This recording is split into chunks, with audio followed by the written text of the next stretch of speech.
Hello and welcome back to Psychology 301 Learning. This is Dr. Williams and this is lecture 3F for Unit 3. We'll be talking about schedules of reinforcement. And schedules of reinforcement, the first thing I'd like to do is define what a schedule of reinforcement is. Schedules of reinforcement are the rules according to which responses are reinforced. Whenever we set up a specific contingency about how much behavior has to happen before a reinforcer will be delivered, we're talking about schedules of reinforcement. And interestingly, the rate and the pattern of behavior will change as a result of the type of schedule that you're using. So these schedules of reinforcement were created and continue to be studied in the laboratory as a way to simulate all the different ways in which reinforcers are delivered in the real world. There are lots of different kinds of schedules, and we're going to focus on just a few of them here. Before I begin, I want to talk about how we measure behavior.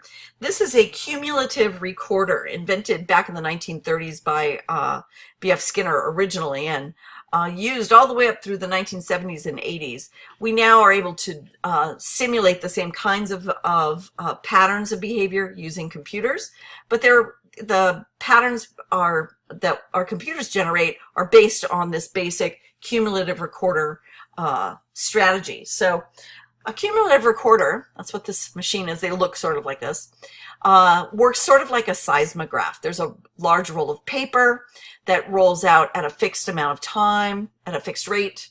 There is a bar with a pen that moves, and this pen is attached to a computer that detects responding. So with every press of the lever, every key peck, or every response on the keyboard, depending on the subject that you're using, you get one tick up from the pen. And so basically the way this works is when the pen starts at the bottom, and if there's no responding at all, as you see between points A and B, you get just a flat line. And it's only when a response is detected that the pen moves up. And then it continues to draw a straight line till another one is detected, and another one, and another one. So let me see if I can demonstrate what this is. So the first thing that we can do is, as time is elapsing, we can put a mark on the line at some point. And we can wait and measure, use a stopwatch to time how long a particular amount of time is that passes. So let's say this is 1 minute. So this all together, this entire amount of time would equal 1 minute. Okay, and now I know that from here to here is 1 minute, from here to here is 1 minute, and from here to here is 1 minute. And so we're able to get these 1 minute intervals. And now I can measure how much behavior happens in 1 minute. And so I can go through and count how many responses I see in any 1 minute interval. I can go through with a pen and start recording and measuring out each 1 minute interval. So here we have 1, 2, 3, 4, 5, 6, 7 responses per minute between B and C. That might be 1 minute. And then between C and D, we have more than that, right? So I'll stop there with that. And so also notice that the slower that the individual responds, the lower the slope is. So here we have a slope from B to C right there. But when you measure the slope from C to D, it's much steeper. So we're able to, just by looking at it, we can see that the steps here take longer and there's fewer of them, so we have a lower slope. And here there are more of them, so we have a steeper slope. So this is what a cumulative record does. When it gets to the top here at E, it will reset down to the bottom and start over. And it will do that. Some of these will run for 24 hours if you need them to. So, and now we don't need to actually have the seismograph and the pen and all that stuff. It's computer based, but we can get the same kinds of patterns out of a computer today. All right. So here are some examples of the different kinds of patterns that are produced by different kinds of reinforcement schedules. Here's a variable ratio. here's a fixed ratio, here's a variable interval, here's a fixed interval. So you'll notice that the slopes of the lines are different, that the shapes and patterns associated with the lines are different as a function of the different types of schedules that we're talking about. Now, we can talk about these schedules in two ways. One is to talk about ratio schedules versus interval schedules. Ratio schedules, reinforcers are based on the number of responses that the subject emits. So how many times does the rat press the lever? Interval schedules, on the other hand, are based on the first response following a prescribed period of time. So we would say every 30 seconds, and only the first response after 30 seconds will be reinforced. So, and the amount of time is prescribed, and so reinforcement is based on that first response following some prescribed period of time. Another way that we can talk is whether or not those ratios and intervals are fixed or varied. Fixed schedules versus variable. It's my bird. Fixed schedules versus variable schedules. Fixed schedules, the number of responses or the prescribed period of time is always the same on every trial. It's constant.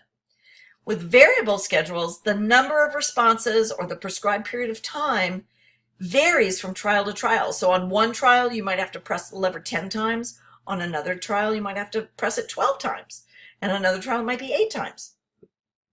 So will that amount be the same on every single trial for a session? Or will it change from trial to trial across the session?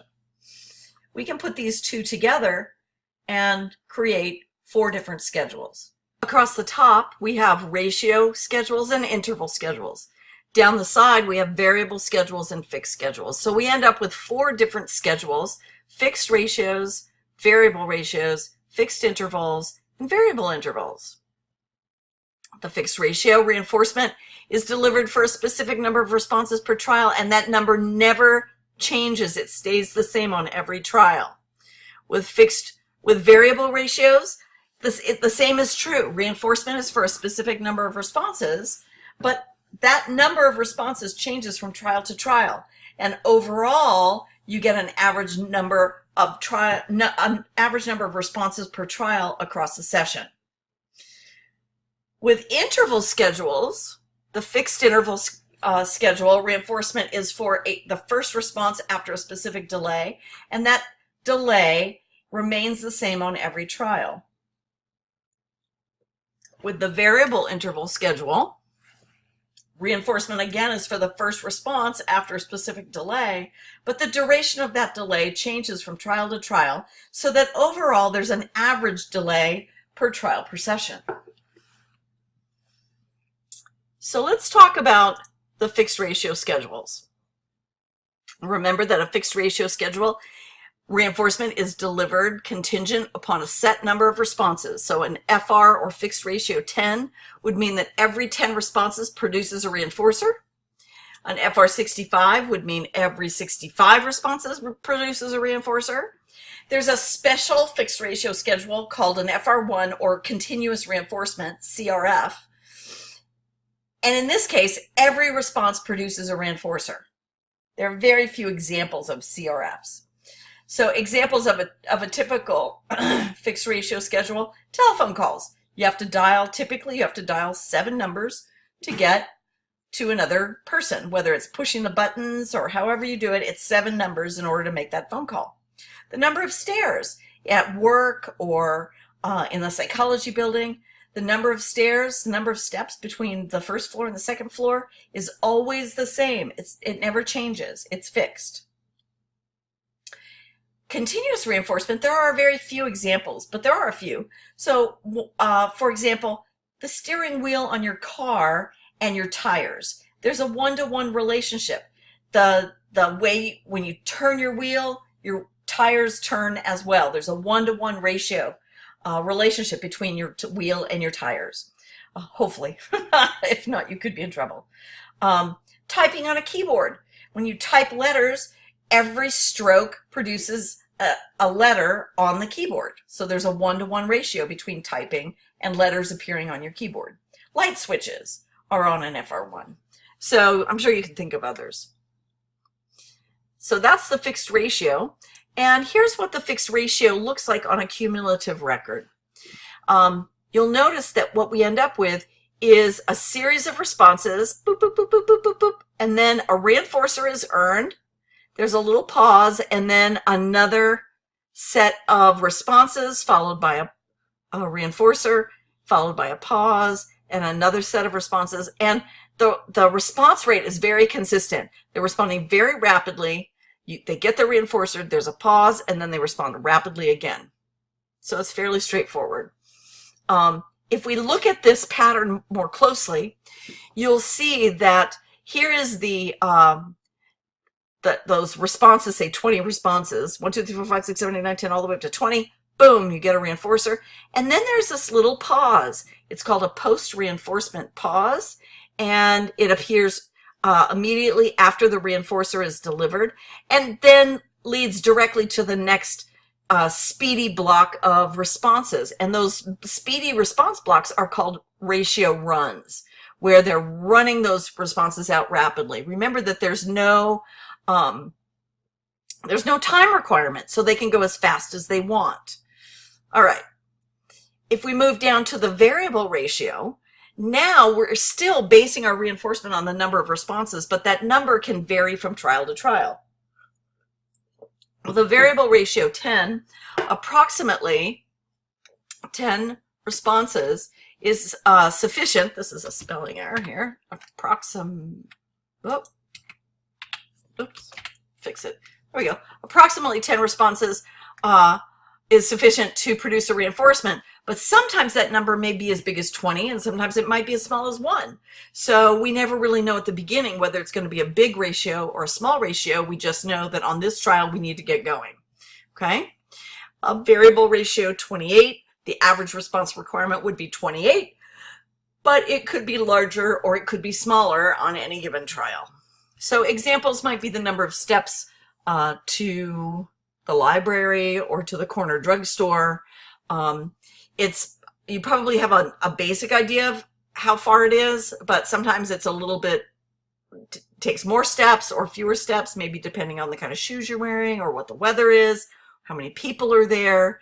So, but overall, over the long run, you do get an average.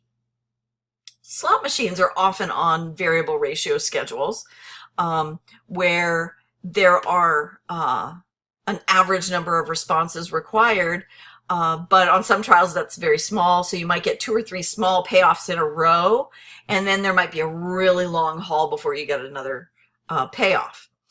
Strokes per hole in golf is another example. All right, here's what the variable ratio looks like. It tends to be very steep. You get a lot of responding. Notice here that the reinforcers are not evenly spaced. There are long pauses, and there are some bursts of several reinforcers right in a row, very short. So this is a very short number of ratio requirements, 2 in a row.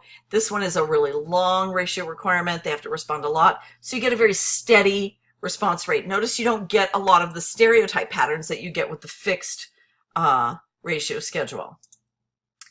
Now with the fixed interval schedule, we're talking about reinforcement that's delivered contingent on the first response following a fixed period of time. So there's a certain amount of time that needs to elapse, and it's always the same amount of time on every trial. So a fixed interval 30-second schedule means every single time you have to wait 30 seconds before your response will produce a reinforcer. A fixed interval 3-minute schedule would mean you have to wait 3 minutes before your responses will pay off in reinforcement. So there are lots of examples. Your favorite TV show. Right now, my family, we're watching NCIS New Orleans. And so we have to wait a week before the next episode comes on. And so we have to wait that week, and then you have to turn on the TV and tune it to the right channel so that you're ready to watch it when it comes on to get your reinforcer. Your dishwasher is on a fixed ratio schedule. Your washing machine is on a fixed ratio schedule. You put your stuff in, you put in the soap, you turn it on. You got to wait till the cycle's done before you can take your stuff out and get a reinforcer. College exams, my exams are a good example of this. They are very predictable. Every 2 weeks, you're going to have an exam, And it doesn't change. It's fixed. It's exactly the same every single time. My favorite example, the perfect 3-minute egg. It's not a 3-minute egg if it's not 3 minutes. If it's too short, it's not a 3-minute egg. If it's too long, it's not a 3-minute egg. So if you want a perfect 3-minute egg, it has to be exactly 3 minutes. So there you are. And when we look at the cumulative recorder to see what happens with a fixed interval schedule, you notice that we suddenly are back to very stereotyped patterns of behavior. And they look like scallops. I usually say they look like the bottom of your grandmother's bathroom curtains. The scalloped edge. It's not like scallops like the seafood. It's more like a sewing or fashion pattern. And so you get these nice scallops. And if we look at those up close, you'll notice that, oops, I'm sorry, that there is a very typical pattern. There is what looks almost like a post-reinforcement pause. There's a very low or zero response rate immediately after reinforcement at the beginning of the interval. And that is correlated with a very low probability of reinforcement. So there's a very low odds of reinforcement, and hence you get no responding. But as you move further into the interval, say this is a 30-second interval, the first 15 seconds, there's never any reinforcement at all. And then once you get past the halfway point, the probability of reinforcement getting to that to the 30 seconds starts to increase, and the closer and closer you get, the more likely you are to get responses. So you have this increasing probability of reinforcement at the end of the intervals that are matched with an increasing rate of responding. So long pauses after reinforcement yield this, combined with this it's a negatively accelerating function, produces this scalloping effect. All right. So let's talk about the last one, variable interval schedules. Variable intervals, again, it's time-based.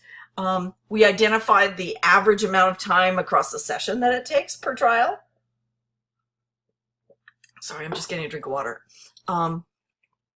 So reinforcement is delivered contingent on the first response following an average period of time, but this time varies from trial to trial. So if you were looking at a VI 60-second schedule, the first response after 60 seconds on average would be reinforced, but sometimes it's going to be longer, sometimes it'll be shorter. Same for even longer. You could have a 15-minute schedule, a VI 15 minutes, and it would be, on average, the trials require 15 minutes, but it could be a little longer, it could be a little shorter, but the first response following whatever the delay is the one that's reinforced. So some examples might be getting your car fixed. I know that in my world, when I take my car in, I usually think it's going to take a day. I'm going to pick it up at 5 o'clock. And it could be a little shorter. Sometimes I get a call at 11 and they say, can you come down and pick it up? Other times I call at 5 o'clock and they go, no, we're not ready. We're still waiting on a part. We'll have to get it to you tomorrow. But most of the time it averages around a day. So I kind of have a feeling, but it's not predictable. So I tend to check with my mechanic periodically through the day. How are things going? How's it coming? Because I don't really know what it's going to be. Finishing your homework. You know, if you're talking about your math homework, it might be that you spend an hour, typically you spend about 45 minutes on homework. Occasionally it takes you maybe an hour and a half. And sometimes it only takes you maybe 30 minutes. But you get kind of a feeling, on average, it takes about 45 minutes to complete my math homework. Watching MTV videos, I remember when I'm really old. I remember when Michael Jackson's Thriller came out on MTV, and it was everybody's favorite MTV video. So we would sit around and wait, and when it was right over immediately, that's when we would run to the bathroom. That's when we would go get a drink. That's when we would go do other things, because we knew it wasn't going to happen. It wouldn't be the very next video. But early on, they were close together, maybe 4 times an hour. Within a week or two, it was maybe twice an hour. And then after that, it was maybe once an hour, and then maybe once every 2 hours. And so that interval got longer and longer and longer over time, but during each week or each day, we kind of knew what the rate would be. And of course, foraging birds, which is what I've studied for many years, and all foraging animals in particular, resources renew themselves over time. So if you're talking about berries growing back, there may be an average amount of time it takes for the berries on a bush to grow back, but it's going to depend on a lot of factors. It'll depend on how much sunshine it gets, how much water there is. And so sometimes it might, some weeks it might be a little faster, some weeks it might be a little bit slower, but on average it might be 3 days. So there are lots of examples of the use of variable interval schedules to simulate response renewal over time in foraging animal studies. That's pretty typical. And when we look at the pattern of behavior, again, you'll see this sort of steady response rate. Again, note that the reinforcers are not equally spaced. They're unpredictable. And so we have here not as rapid a response rate. It's more steady, it's more regular, but it's still very reliable. And so that's the kind of pattern you would get for a variable interval schedule of reinforcement. And when we compare schedules, we can compare fixed to variable schedules. Fixed schedules are predictable. Variable schedules are unpredictable. Fixed schedules, the subjects tend to learn them very quickly and their behavior stabilizes very quickly. And that's not true for variable schedules. The subjects require more time for them to learn the schedule and for their behaviors to stabilize. Fixed schedules tend to produce stereotype behaviors like fixed interval scallops and fixed ratio runs and post-reinforcement pauses. Whereas variable schedules tend to produce very steady, stable rates of behavior with no discernible patterns. When we look at ratio versus interval, ratios have no time requirement. That tends to produce very rapid rates of responding. The faster you respond, the faster reinforcers will come to you. With the interval schedules, because there's a predetermined delay before every response is effective, before any response is effective, you don't tend to get rapid responding. Early responses are typically on extinction, so they never pay off, and so you get a much slower response rate. Reinforcement in a ratio schedule, there is reinforcement. There's a lot of reinforcement for short inter-response times. In other words, the time between presses, the shorter those are, that means the faster you're responding, there's more reinforcement for fast responding. On the other hand, there's no advantage to responding quickly on an interval schedule because there's a time requirement that you have to meet first, and so reinforcement tends to be for longer inter-response times. So we can look at them again and compare them. So here we have, notice the fixed schedules produce these very stereotypic patterns, fixed ratio steps and fixed interval scallops, whereas variable schedules tend to produce steady response rates, the ratio being much higher and faster response rate than the interval schedule. All right. Now we want to talk about combining different kinds of schedules together, and so I want to talk about the differential schedules in particular. There are a set of schedules that we refer to as the differential schedules because they combine both a reinforcement schedule and extinction. So these are typically used to eliminate unwanted behavior. So when there's a behavior that you want to get rid of, you need to put it on extinction by removing its reinforcer and reinforce other behaviors. So there are several. There's differential reinforcement of other responses, differential reinforcement of alternative responses, differential reinforcement of incompatible responses, and then we have differential reinforcement for low rates and for high rates of behavior. So we're going to talk about each of these, and I'll show them to you on a diagram. So the DRO, differential reinforcement of other responses.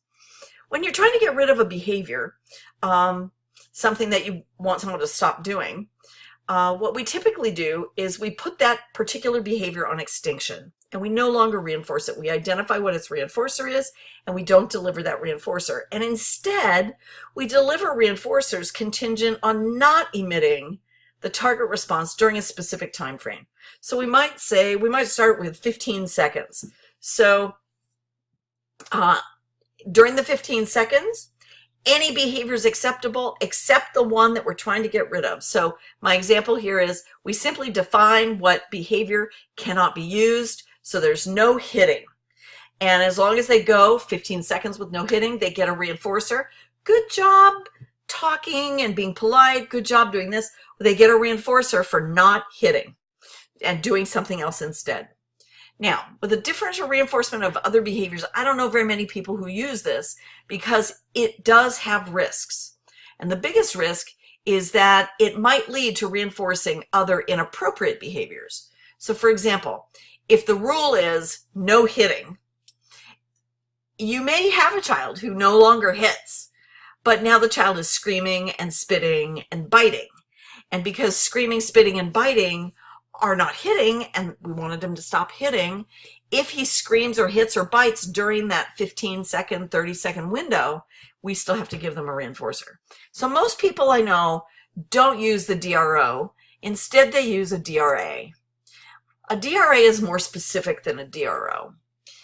Differential reinforcement of alternative responses. In this case, we now identify what behaviors are acceptable to use during that period. So reinforcement is delivered contingent on emitting very specific alternative responses. So now the teacher identifies exactly what alternative behaviors are acceptable. So yes, the rule is no hitting, but only asking nicely to trade toys or waiting until a toy becomes available is acceptable alternative behavior. So you either have to, the child there's no hitting, he can ask politely if he can have a toy, or he has to wait until the toy becomes available. And as long as he's doing those three, one of those three, then he gets a reinforcer. You can also say things like no hitting or other aggressive behaviors. Only non-aggressive behaviors are acceptable. So a DRA is really just a subset of the DROs where you pick which of the other behaviors are acceptable. And so we could, you could technically, if you did a Venn diagram, you could nest your DRA behaviors inside of the DROs. Out here would be hitting, and in here might be all behaviors other than hitting, and in here would be all behaviors that are not aggressive. They are part of the DRO, but because we specify which ones they are, it's a little bit more narrowly defined. Now the DRI, it stands for differential reinforcement of incompatible responses. And so now the reinforcement is delivered contingent on a response that's incompatible with the target response. And so now not only are we identifying the behavior, we're going to be using alternative responses and identifying them, but we're only going to use the ones that are incompatible with our target behavior. So if we're trying to reduce aggression, we would pick non-aggressive behaviors, but for a DRI, we would pick non-aggressive behaviors that make aggression impossible. So for example, it might be asking for a toy with your hands clasped behind your back. So you have to put your hands behind your back and ask politely. If you ask, because you could ask and hit at the same time. So you could ask politely and you could hit or shove or grab. And so by keeping your hands behind you, you can't do those things. So some other examples, staying in one seat instead of wandering around the classroom. You can't do them both at the same time. That should say, whoops, going to bed, not going to be, going to bed, instead of staying up to watch TV in the living room. You can't be in bed and in the living room at the same time. Doing your homework instead of talking on the phone. If you're talking on the phone, you can't be doing your homework. So those are incompatible. There was an example in one of my old textbooks of a young man with developmental disabilities. I think he had Down syndrome, and he was very affectionate.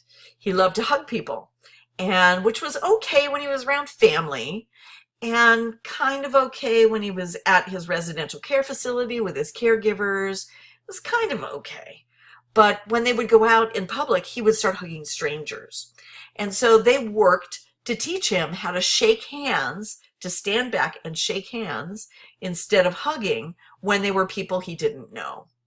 And so if you stand back and shake hands, you can't shake hands and hug at the same time. So they used a DRI to help train that behavior. So we could take the DRIs and nest them inside of the DRAs. So the hitting and aggression is out here. All the other behaviors are inside the first circle. Alternative, identified, specified alternative behaviors would be a subset of the DROs as DRAs. And then the DRIs are a subset of the DRAs. Now, there's two more. Differential reinforcement of low and high rates. And this is for behaviors that we want to increase or decrease in frequency, but not eliminate altogether. So for example, here reinforcement is contingent on emitting a rate of responding that is above or below some criterion. So we identify what that criterion is. And so for someone who's very addicted to caffeine, for example, we might say 3 cups of coffee per day or less, you get a reinforcer. More, you don't get the reinforcer. So it is an DRI. It is differential reinforcement of incompatible behaviors. If you drink 4 cups, you haven't consumed only 3. So we identify what that criterion is, and they have to stay below it. This would be a DRL. A DRH would be 20 minutes of exercise or more per session. So as long as you do 20 minutes or more, you're at that level or above. That would be a differential reinforcement of high rates. All right, I'm going to stop there. That's a half hour. That's a long lecture. Okay, so I'll meet you back for Unit 3G. Hope you have a nice afternoon.